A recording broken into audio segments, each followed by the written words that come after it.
did you know that your baby boy would one day walk on water?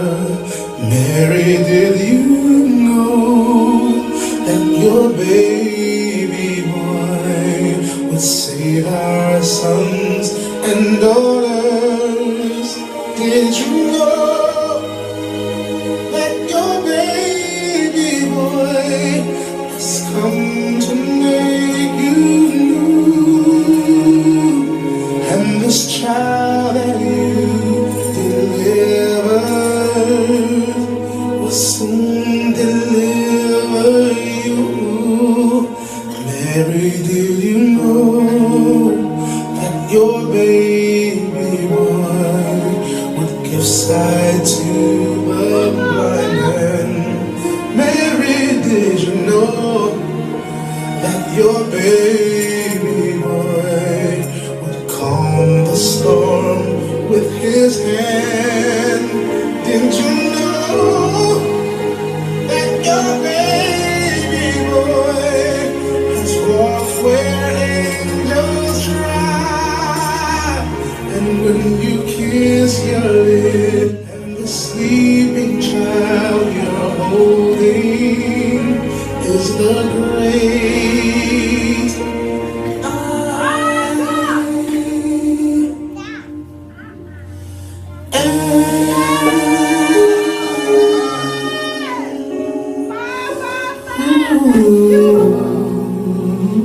Wearing a linen ephod, David was dancing before the Lord with all his might.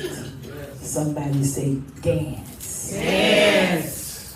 While he and all Israel were bringing up the ark of the Lord with shouts and the sound of trumpets. As the ark of the Lord was entering the city of David, Micaiah, daughter of Saul, watched from a window. Somebody's always watching. And when she saw David leaping and dancing before the Lord, she despised him in her heart. Verse 17. They brought the ark of the Lord and set it in his place and inside the tent that David had pitched for it. And David sacrificed burnt offerings and fellowship offerings before the Lord. After he had finished sacrificing the burnt offerings and fellowship offerings, he blessed the people in the name of the Lord Almighty. Then he gave a loaf of bread, a cake of dates, and a cake of raisins to each person in the whole crowd of Israelites, both men and women. And all the people went to their homes. Verse 20, when David returned home to bless his household, Micaiah, daughter of Saul, came out to meet him and said, how the king of Israel has distinguished himself today, going around half naked in full view of the slave girls of his servants as any vulgar fellow would. Then David said to Micaiah, if I'm saying her name correct, it was before the Lord who chose me rather than your father or anyone from his house when he appointed me ruler over the Lord's people, Israel. I will celebrate before the Lord. She got rebuked. I will become even more undignified than this. And I will be humiliated in my own eyes. But by these slave girls you spoke of, I will be held in honor. And Micaiah, daughter of Saul, had no children to the day of her death. Let me set the stage for you. The most exciting place in the world is the presence of the Almighty God. Amen. We might think it's exciting to go to Disney World and ride the rides and go to Busch Garden and tour all the good stuff they got there, but I'm here to tell you, the most exciting place in the world is to be in the presence of the Almighty God. In 1 Samuel chapter 6, we find that the Philistines had captured the Ark of the Covenant from the children of Israel. The ark is symbolic of the presence of God, Israel. Tell somebody, Jesus is God with us. Jesus is God with us. So the devil, who is out to steal away our relationship with Christ, just like the Philistines, stole away the ark from the Israelites. See, the enemy has done that to us in this day and time. He's stolen revival from us. He's stolen our joy from us. He's stolen our peace. He's stolen our happiness. But of all these can be replaced by getting back into the presence of the Almighty God. So all we know is that David was a man after God's heart. Amen? He prayed and he wrote songs about the Lord and to the Lord. He desired to dwell in the presence of the Lord. Is it anybody that desires to dwell in the presence of the Almighty God? Yes, Lord. See, the ark was left at somebody by the name of Abinadab's house. And it had been there for over 20 years. Abinadab had been consecrated to guard the ark. Matter of fact, his name meant father of a vow. His name also meant willingness. Amen? So nobody even seemed to notice that the ark was missing, Brother Mondo. They went through the motions of praise and worship, but without experiencing the presence of God. Yes. I don't understand how you can just have a praise and worship session, but the presence of the Almighty God is nowhere there. Yes, Lord. Even after Saul died, they had, this one and that one, that tried to be king, but they didn't really know what they was doing. That's why it's so important. You can't be under no weak leadership. Amen. I ain't no weak leader. Might be a woman, but they ain't weak. Amen. See, when you're under weak leadership, it will affect everything. See, because everything that's on the head, it flows to you. Yes, So I ain't got time to be weak. That's right. So when Saul was king, he wasn't even concerned about God's presence being missing. So here you got David. He was excited about getting back something, Sister Tiffany, that Saul never valued. So when David hears that the Lord has blessed the house of Obed-Edom, he decides to move the ark to Jerusalem. That's how it was planned, okay? And David made up his mind that when he got the Ark of the Covenant, he wasn't going to allow it to be gone from him again. He said, if I can get it back, I'll never lose it again. You ought to tell somebody, when I get my peace back, I'll never lose it again. When I get my joy back, I'll never lose it again. Oh God, when I get my money back, I ain't gonna never lose it again. You want to tell somebody on the other side of the room, oh God, when I get my healing back, I ain't gonna never lose it again. So David was glad to know that the presence and the glory of God could bring a blessing instead of a curse. Yes, Lord. He was also glad to see that when they obeyed God, they got blessed. Yes, Lord. And that's something. When we obey God, we get blessed. Yes, Lord.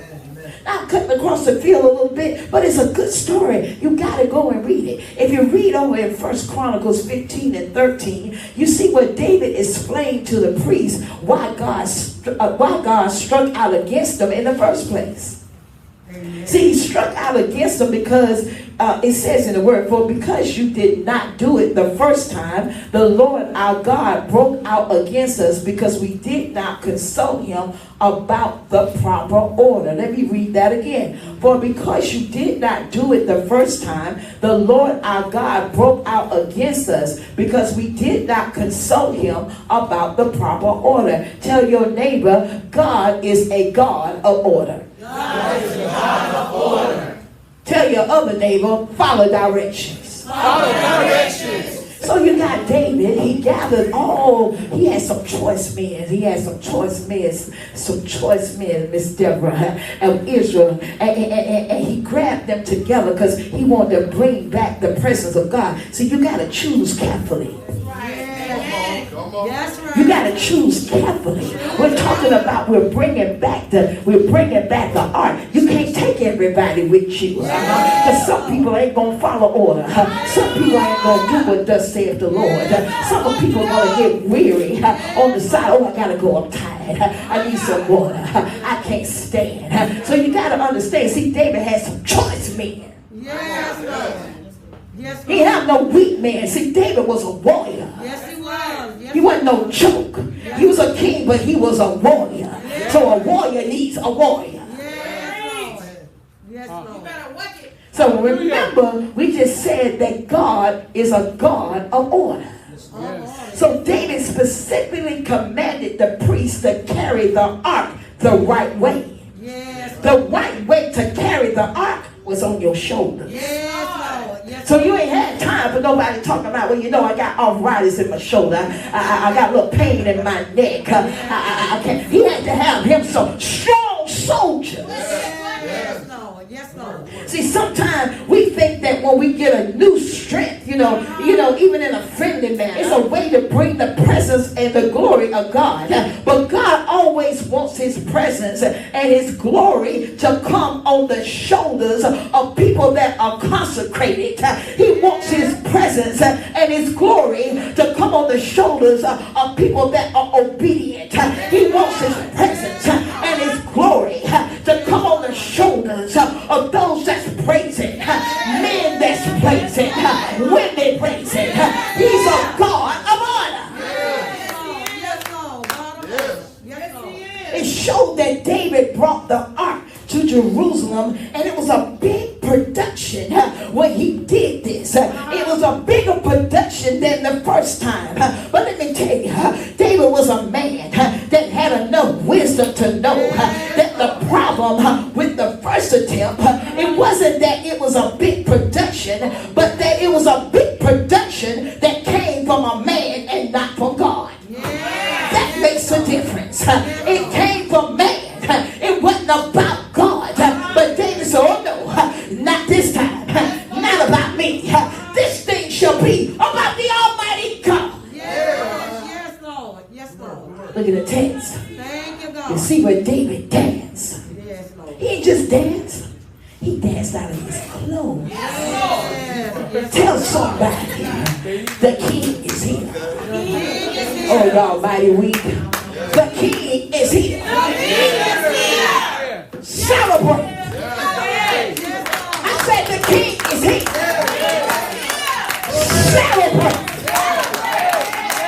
The king is here. Celebrate. See, David, he didn't hold back anything. He didn't hold back absolutely nothing. And he didn't dance, Brother Terrence, out of obligation. He danced out of heartfelt worship. He was glad to bring the ark of the covenant into Jerusalem. He was glad, mother, to do what was required and what was according to the word of God. Yes, Lord. Yes, Lord. See, David had an emotional link to God. Yes, Lord. Yes, He Lord. did. Yes, he did. See, we don't think it's strange to dance, you know, when we see a baseball player hit a home run. Yes, Lord. Yes, Lord. Go ahead.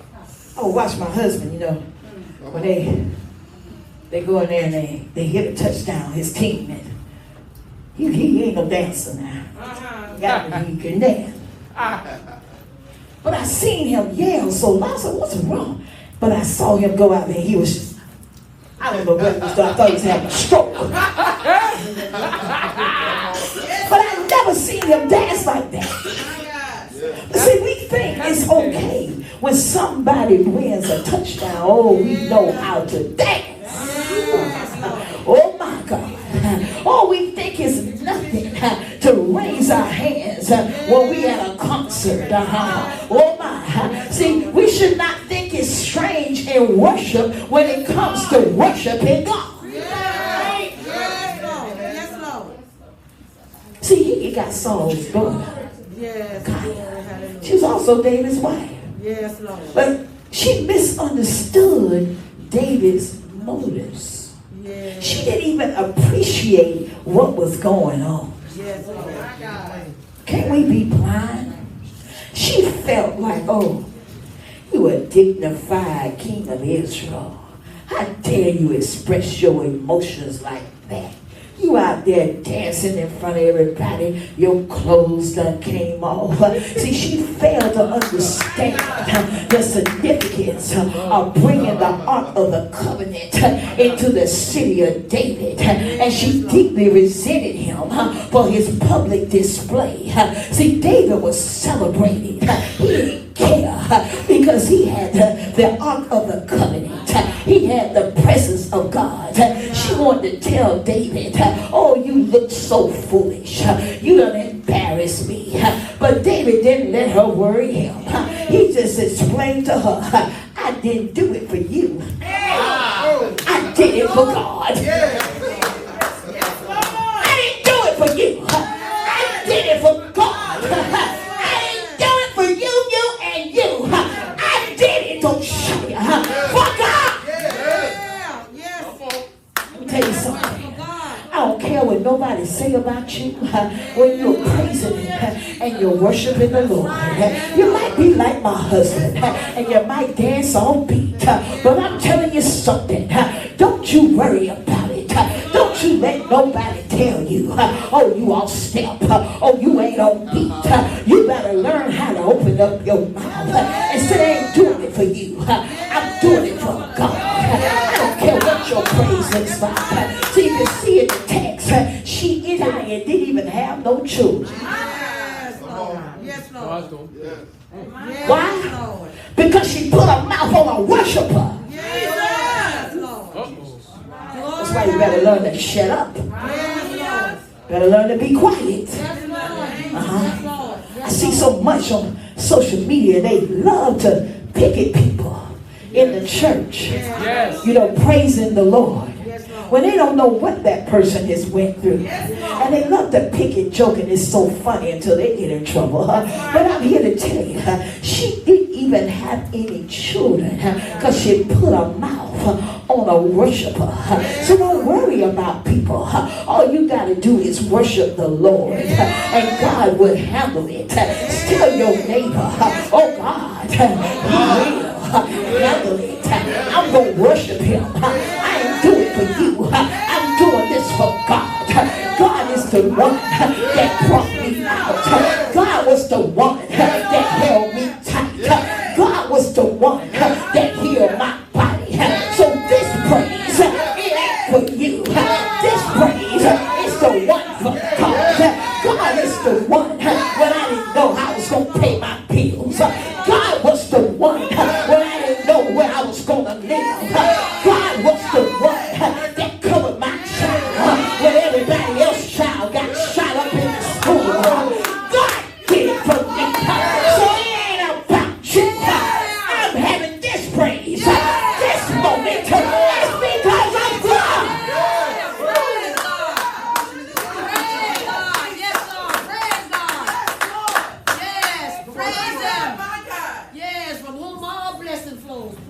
You got David. Yes, Lord. I told him my son. David. Here you got the people. They were worried. They was worried. Could he handle this task? Because Jonathan now. Jonathan's dead. Saul is dead. But David, he come down. He didn't come dancing, Sister Tiffany. He was dancing before God. He was dancing and he was celebrating God. See, let me tell you something about David. See, David had been anointed to be king years ago. Yes, Lord. Yes, Lord.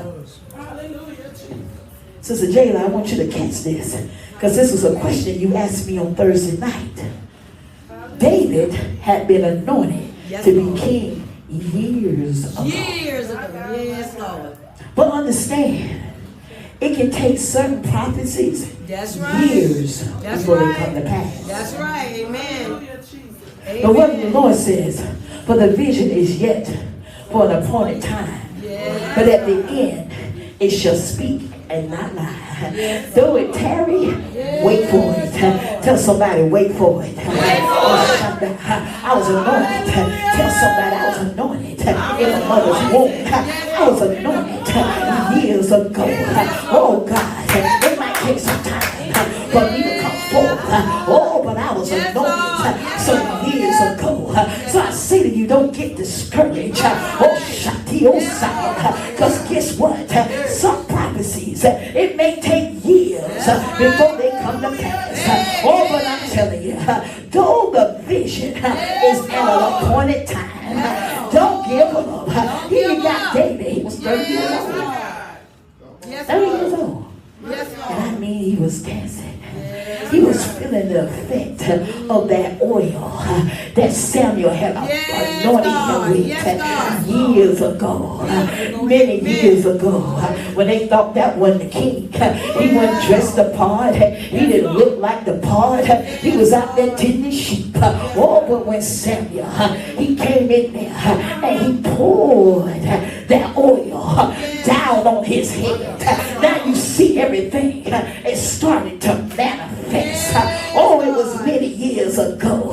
He saw that it was finally coming to pass. So I tell you, just keep on walking. Don't stop. Oh God, just tell yourself, put your hand on your own chest and say, I won't stop. I won't quit. I won't stop. I won't quit. The oil that the Lord poured upon my head, it shall come to pass. I may have been out there tending the sheep. They may have disqualified me, but the oil that Samuel, that the Lord poured upon my head, it's coming to pass. Yes, Lord. It's coming to pass. That's right. What God has anointed you to do, it's going to come to pass. It's going to come to pass. You hear me, Amen. Brother Terrence? I hear you. Amen. It's going to come to pass. Yes, Lord. You can't stop walking. That's right. You can't give up. That's right. Tell somebody the king is coming. The king is coming. Celebrate. Celebrate. The king is coming. The king is coming. Celebrate. Celebrate. See, it was one thing to be king over Israel, but now he's also the king of Judah. Yes, Lord. Thank you. Now you see, the entire prophecy over David's life is being fulfilled. That's right. Amen. See, I don't know about you, but the devil would try to send every hit That's right. to try to get you discouraged. That's To right. think Yes, you're he dealing with a will. lying prophet. It's the trick of the enemy. He wants to get you discouraged. He wants you to feel like God is not going to do what he said he was going to do. But then all of a sudden, All of a sudden. you feel a shift. Oh my God. Something just out of the blue it just shifts. So God, and when it shifts, you might be heading down the street of hopelessness. But all of a sudden, whoop, shift. That's right. It was shift. Oh my God. Yes, and it'll be your time. It'll be your moment. You gotta move with the shift. Glory to God. Anybody ready to move with the shift? Yes, Let me see Lord. if you're ready. Hallelujah. Yes, Let Lord. me see if you're ready. Yes, Lord. Everybody stand up. Yes, Lord. Everybody stand up. Let me see if you're ready for the shift. Yes, I Lord. ain't done preaching. I'm gonna run a test. I'm gonna run a test here. Because see, we gotta learn how to shift. Because sometimes we can be stuck in the mud, mother. That's You see what I'm saying? And sometimes we've been in the mud for so long that we don't even know when the shift comes. And we'll miss it. When I count to 3, I'm going to ask everybody to shift your seat. I don't care if you go to the seat next to you. I don't care if it's mighty tight here. Oh, but you can make it happen. We all family. It's all right. See how quickly you going to shift. 1, I'm going to show 2, in the name of Jesus. Oh, my shit. 3.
That's my point. Don't miss your moment. But see, sometimes we get stuck. We get stuck sometimes. And then when things shift, we're like this. Amen. Yes. Glory. You'll miss it. That's right. If you don't learn how to shift. Yes. I'm telling you, every prophecy God spoke over you, it's going to come to pass. Glory. Hallelujah. Oh my. I feel the Holy Ghost. It's going to be like a boom, shift, boom, shift. One more time. 1, 2, oh, I feel all right. 3, shift. Hallelujah.